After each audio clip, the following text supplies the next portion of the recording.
And we are live. So yesterday, the Nasdaq hit 20,000 for the first time ever. We got inflation data yesterday that sparked some of a Fed cut rate fever. And today, more inflation data coming out and much different than yesterday. Also have news about Adobe, Tesla, and then also Hershey's. So stay tuned. There's a lot to talk about. And with that said, let's get started. Welcome to Coffee with Markus and Mark. And today is Thursday, December 12th. And in this show, we're going to talk to you about what's happening in the markets and how we are trading it. I mean, Mark, yesterday, the Nasdaq smashing through the 20,000 level, up 1.8%. Wow. Yeah, quite a move, Marcus. Getting above 20,000 for the first time ever. And yeah, it was quite a day. It was quite a day. And we had inflation data yesterday and came in line with expectations. So this was good. Today, more inflation data coming out and different story today. Yeah, look at that. So today we had the producer price index, PPI, and we see that there were two readings here. One is the core PPI number, the second is PPI. Core PPI excludes energy and food, but that PPI number ticking higher than expected. So higher than the last reading and two ticks higher than what was forecast. Yeah. And I mean, this were also the whole thing with the PPI, then the core and the CPI and the core. The core is less food and energy, right? And we already know that energy prices haven't moved much in November. So, what this is all about, core PPI coming in line with expectation, PPI higher, means that prices for food are higher. And this morning we talked about it with our mastermind members. Leading the category in price jumps are eggs. Eggs up 56%. So that's kind of crazy. And then we also have, fruit and vegetables. So in general, food prices are higher. Now, here's the deal. One of these challenges is that 40% of the components of the PPI are going into the PCE index. That is the Fed's favorite inflation gauge. Now, this is being released next Friday, but based on what we are seeing right now, there are right now some predictions. And we can jump ahead to next Friday because this is where, oh, it's not yet updated. I thought that the predictions were already updated. Let me just quickly refresh it. But it seems that economists haven't updated it just yet. So anyhow, the PCE price index next week is now expected to come up higher. Originally, before today's report, it was expected to be around 2.3%. After today's report, it is expected to jump up to 2.6%. Not good news for the fight against inflation, Mark. Yeah. Well, however, the Fed is also the Fed is kind of between a rock and a hard place because we also see this morning, Mark, unemployment claims coming in much higher than expected. Yeah, and I mean, so this is where it doesn't throw off what is expected at the next meeting, right? The expectation is we're going to get a cut, and there's a high probability. But here, with this data, it just shows that maybe in 2025 the Fed isn't going to be helping with rate cuts, right? And so the bigger picture there, short term or weekly claim isn't going to matter too much. But we're starting to see this theme that there's nothing that it should throw off the Fed for next week, but 2025 might be a different story. Might be a different story. And talking about next week, I mean, the probabilities for next week still super high, even after this morning's data. I mean, Fed funds futures traders now say 98% probability that we will see a cut next week. And yeah, this is exactly what you said. Looking ahead, though, it looks a little bit different. So looking ahead, we see that, all right, we have one more cut right now, as expected, and then kind of expected that the Fed is keeping rates steady in January and possibly cutting rates in March. But I mean, gosh, that's 4 months away. There's a lot of data coming in between now and March. Yep, a lot of data, a lot of data. So, but right now we're down a little bit in the markets, and also traders seem to be shaking this off because the Nasdaq is down just 0.1% right now after hitting those records yesterday, getting above 20, and the Nasdaq remains above 20, in spite of that uptick in PPI and weaker than expected Yeah. jobless claims.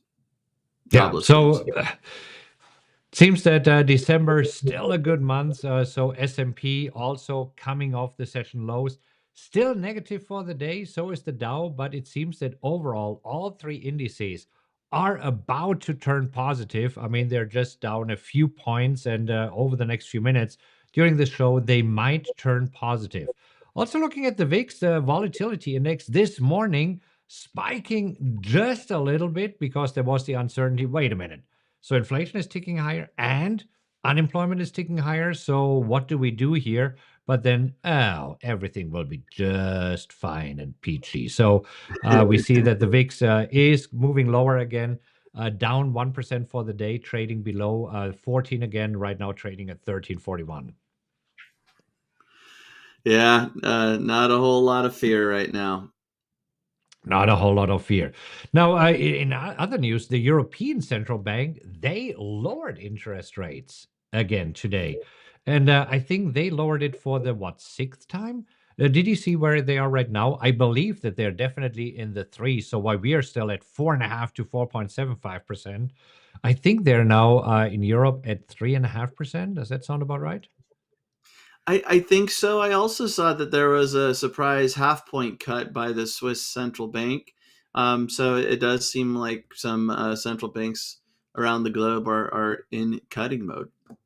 Yeah, but I want to be honest, don't care about the Swiss bank because I mean the interest rates in Switzerland are now 0.5% after the 0.5% cut. So I mean this is where right. I mean, you know, okay, Switzerland is its own country and not part of the European Union, and therefore also not part of the European Central Bank. And yes, while Europe was also battling inflation, it doesn't seem that this was really an issue in Switzerland. What do I know? But their flag is a big plus. Their flag is a big plus. You got that. Okay. So, what else is going on there? If we look at the heat map today, we see that on the heat map, everything is pretty mixed, exactly what we see in the indices right now. Some our sectors are still a little bit down, other sectors are a little bit up. So, I mean, overall unchanged. But the big one here today, if we also go to our stock screeners, is the percentage day losers. Nvidia, Adobe, not Nvidia. Why do I Adobe. say Nvidia? Adobe here, hugely down 12.8% after reporting earnings. Yeah, look at that. So, earnings report comes out, and we see that there was better earnings per share reported, also better revenue reported. But the real kicker here was that their outlook for 2025 came in weaker than investors had hoped. So, Adobe getting hit right now because of that outlook. Yeah. On the other hand, up and away, kind of for Tesla. Kind of crazy. I mean, look at this move of Tesla. I mean, Yeah. Tesla Wow. since the election up 69%. 69%. I mean, if you would have made an election bet, geez, what's stopping Tesla here? This is just a crazy move. Do you think it's all tied to so I know that with Elon Musk's relationship with Trump and do you think it's all tied to the robo taxi? Because that's one of the biggest impacts, Oh, right? yeah. Because there's so all robo taxi, you think? I think, yeah, absolutely. It's all robotaxi. I Yeah. mean, this is the next big move for Tesla. I mean, It because could we, be we know that huge. Tesla cars right now are still selling and there's a lot of competition, right? I mean, we have competition, lots of electric cars out there. Every single car maker has now electric cars.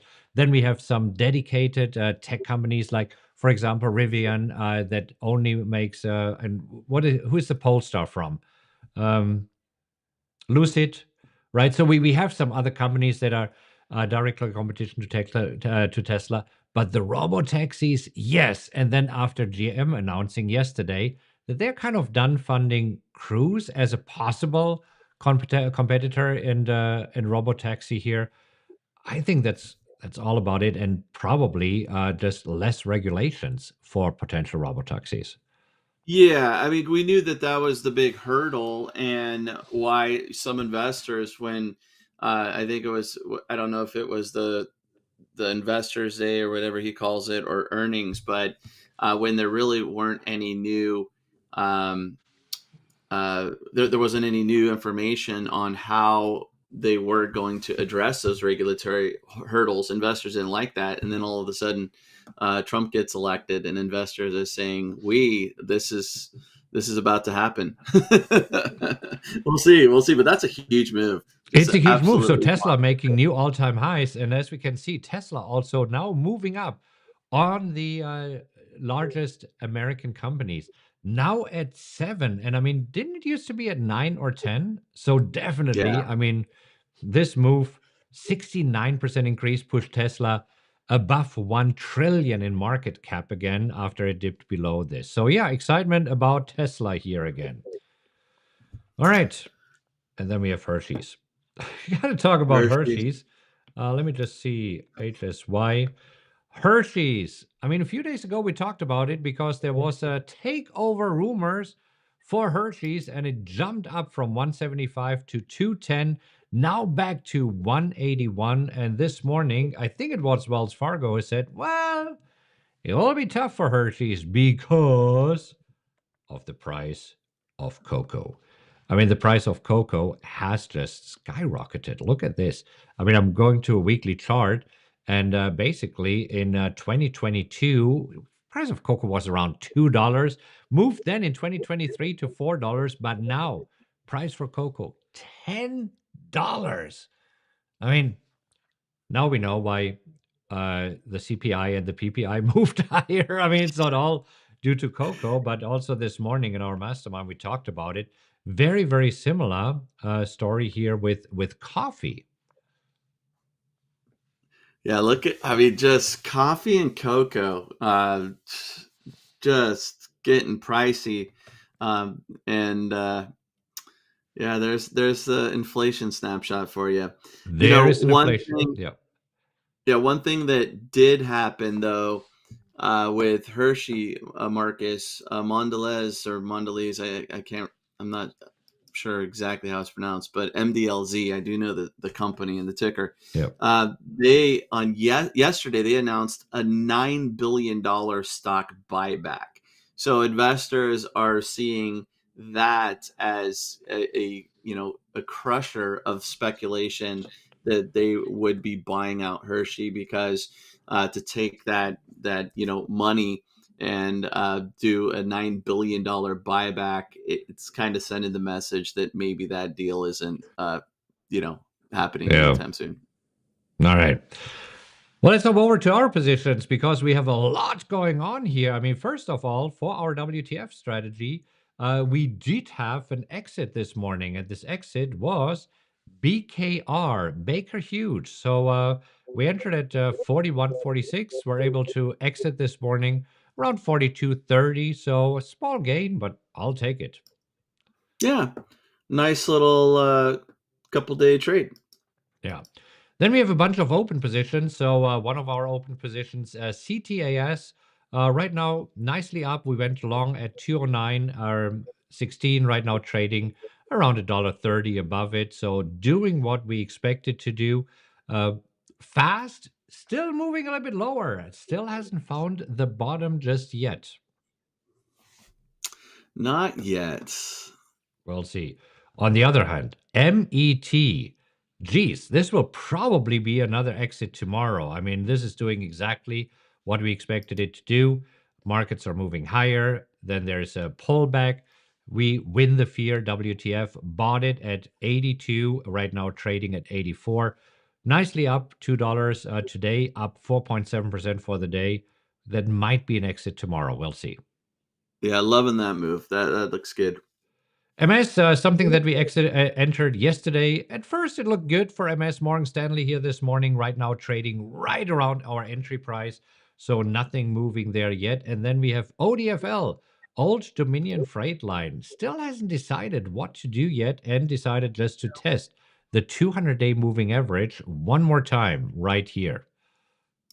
Yeah, just kind of chopping around there. No real move after the drop. Yeah.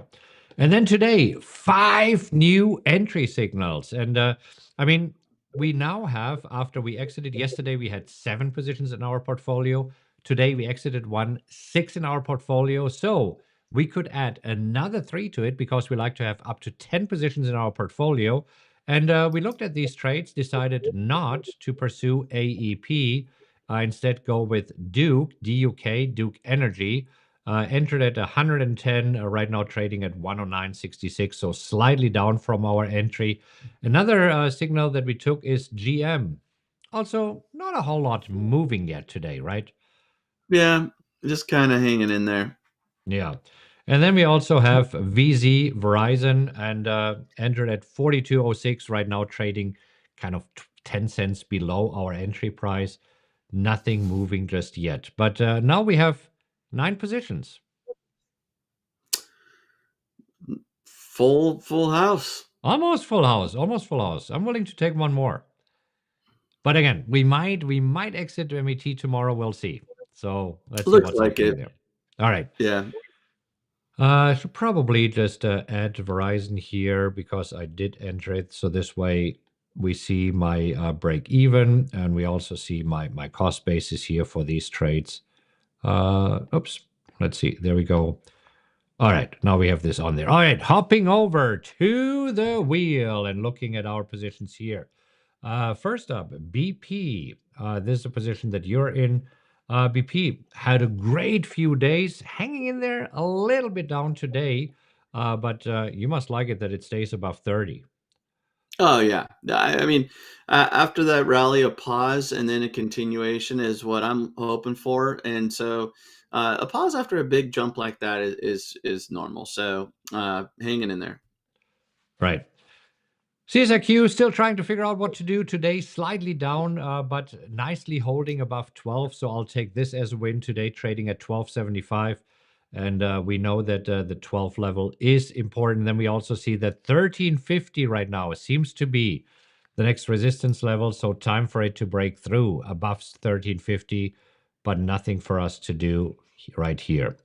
HAL also crude oil in general down today. So HAL right now seems to be consolidating.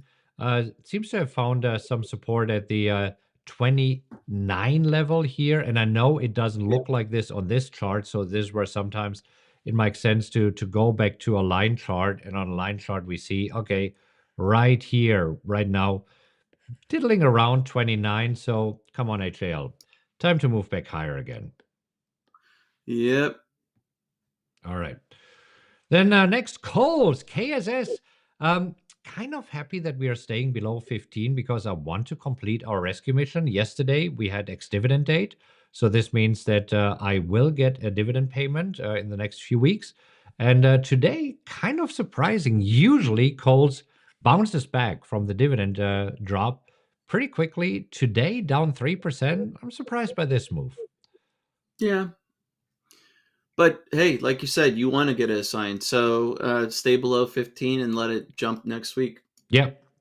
That is the plan. Next week you can jump. Okay, Merck. Merck today, at first having a really, really good day, was trading as high as 103 today. Right now, falling back a little bit to 100, but still up 1.25% for the day. I'll take this on a day like this. Yep. And then we have UPS, and UPS moving a little bit lower again and again. Kind of yes and no. I mean, on the one hand, of course, we want UPS to move higher. On the other hand, we don't mind it moving lower because we are Planning to fly a rescue mission at 125 to lower our cost basis and break even here. Yeah, mixed feelings. Mixed feelings. I mean, it continues to trade in these great ranges, but like you said, Marcus, getting our cost basis down, flying that rescue, I think it makes sense at these lower levels, and just commit UPS, Right. commit UPS traders. Either rally or pull back so we could get into a rescue. This indecision is just killing me, just like it kills squirrels. Roads are paved with squirrels that couldn't make a decision or commitment either. Exactly. Exactly. So, all right, UPS. So stop acting like a squirrel, make a decision, and let us do our thing. Now, another one I want to bring up is ON, because we talked about it. You are just having way too much fun with ON here.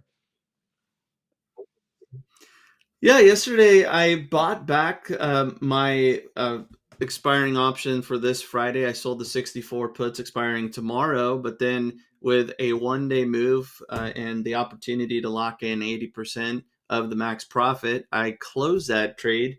And then today, with the move lower, I actually went ahead and sold the 64 again, but for next week. And God, I think it was 47% annualized on the premium there. Yeah, I think you got 72 cents. Right now, it's still trading at 66 cents, so it's a possibility. But yeah, that was super smart. Double dipping here, buying it back, and then selling it again today. Fantastic. Thank you. All right. Good.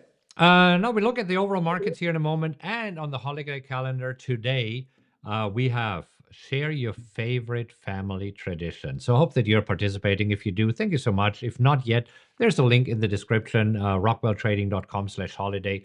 We have a surprise behind every door. And no, you cannot open tomorrow's door just yet, but you can open the previous doors. And if you want, you can get the Financial Fortress audiobook for free. You can get I think we have somewhere $5 trading mugs. So there's a lot going on. So highly recommend.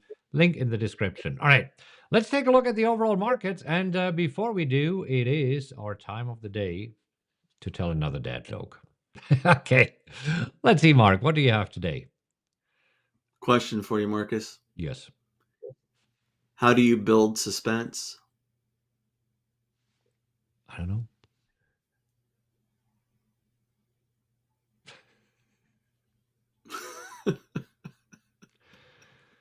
All right. All right. All right. All right. Okay. Well, I'm going back to Christmas jokes here after I had the stepdad joke yesterday. So, how is Christmas exactly like your job? Well, you do all the work, and some fat guy in a suit gets all the credit. And that's Christmas in a nutshell. There you go. All right. So There let's see you what's go. happening. The S&P 500 right now still trying to bounce back. We talked about it. Will we turn positive? The Dow was able to turn positive during this session. The S&P is still down 0.1% and the Nasdaq down 0.2%. The Russell getting hit the hardest today, and by being hit the hardest, down 0.6%. Nasdaq right now trading around the 20,000 mark, 20,000 point mark. Yeah, I do you think we'll be above 20,000 today? Yeah, I think that will Lauren? bounce back. I think that will bounce back. And we also see, look at this, Bitcoin. Bitcoin Oh holding wow. above 100,000. Bitcoin now trading at 102,000.